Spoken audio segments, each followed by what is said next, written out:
Easy never wore anything but pants or jeans and did everything he could to hide his limp, which was usually only a problem toward the end of a long day when his muscles could take no more. He couldn't get underneath the cars in the garage quite as easily as the others, but he still did it. He was determined to pull his own weight on the job. As he sat on the toilet once more and dried himself off with a towel, he was surprised to notice his hands were shaking just a bit. 3 years was a long time to go without. Brenda was perfect, though, with long brown hair and a great ass. She was cute and flirty without being too obvious. She was exactly the type of girl he'd thought he'd be married to by now. Without the bomb, he'd have been an army officer with a beautiful wife, adorable kids, and a house with a yard that didn't take him 4 fucking hours to mow because he kept slipping in the wet grass. He couldn't have the uniform. He'd long since given up on that. He could, however, have the wife and kids. He'd only been hanging out with Brenda at Maria's bar for a few weeks now, far too early to be thinking about family life.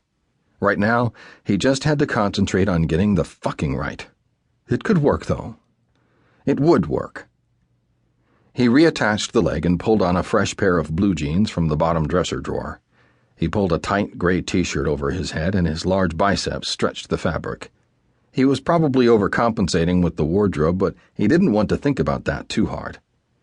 As he reached for his cell on top of his dresser, his hand passed over a tiny silver box. He smirked at it as he picked up the phone and dialed. It had been a long time since he'd even glanced at that box. In fact, he might throw that box away. Brenda answered on the 3rd ring, giggling into the phone. He couldn't help but smile. "Hey," she greeted him in a sing-song voice. "Hey," he replied, picking up his keys and pocketing them. He had the truck, but she'd probably rather take his bike. So far, he hadn't taken anyone for a ride, but he figured if it was going to be a night of firsts, he could just add that to the list. "You gonna meet me tonight?" More giggling. "Of course," she replied, and that had him smiling all over again. He couldn't help that he was born with an angel's looks and a devil's grin. He may have lost a lot of things, but he'd never lost his ability to charm women's panties off. "You gonna have breakfast with me, too?" he drawled and closed the dresser drawer. Brenda gasped and he chuckled to himself. "God," she breathed into the phone. "Is that a yes?" he prompted, checking his hair in the mirror hanging on the back of the bathroom door. He kept it short, a remnant from his army days. It looked fairly dry. "God, yes!" "See you tonight, baby," Easy told her. "Bye." He caught sight of his shirt in the mirror, looking slightly disheveled on one side. He tugged at it to straighten it. Over his phone he heard a clatter and then, "Was that him?" "Oh, it was totally him," Brenda told either roommate 1 or roommate 2. Easy didn't actually remember their names. Brenda was the most attractive of the 3, and he'd been monopolizing her since the first night he'd spotted her at the bar. "Yeah, and?" Nameless roommate asked.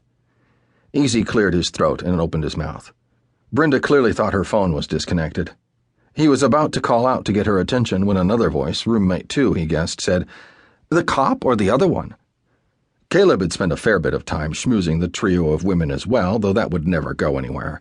Caleb had a steady thing in Sioux Falls. He wasn't above the occasional flirting on a Friday or Saturday night, but it always ended there. "The other one," Brenda replied. "He wants to get breakfast." Roommate 1, or was it 2, squealed and then devolved into a fit of laughter. "You gonna hop into bed with him?" Easy closed his mouth. "Anna!" Brenda scolded, but to his chagrin she laughed too. "No," said roommate 2. "She's gonna play pirates and draw him a treasure map to her booty." "Stop!" Brenda cried, laughing hard. Easy's jaw twitched. "He's got the peg leg," roommate 1 declared. "All he needs is an eye patch." Easy quietly hit the end call button on his phone and stared at it for a moment. It didn't matter, he told himself. It wasn't like Brenda was the one. It wasn't like she was anything at all. He slid the phone into his pocket, but couldn't manage to do any more than that. His anger slowly boiled over into rage as he looked at himself in the mirror across the room. He looked fine. Fine, goddammit, but he didn't feel fine. He had never felt fine since the day he woke up in a hospital bed 2 years ago, missing so much more than just his lower right leg. In fact, he might never feel fine again. That thought scared him so badly that, without thinking, he suddenly reached out to the dresser.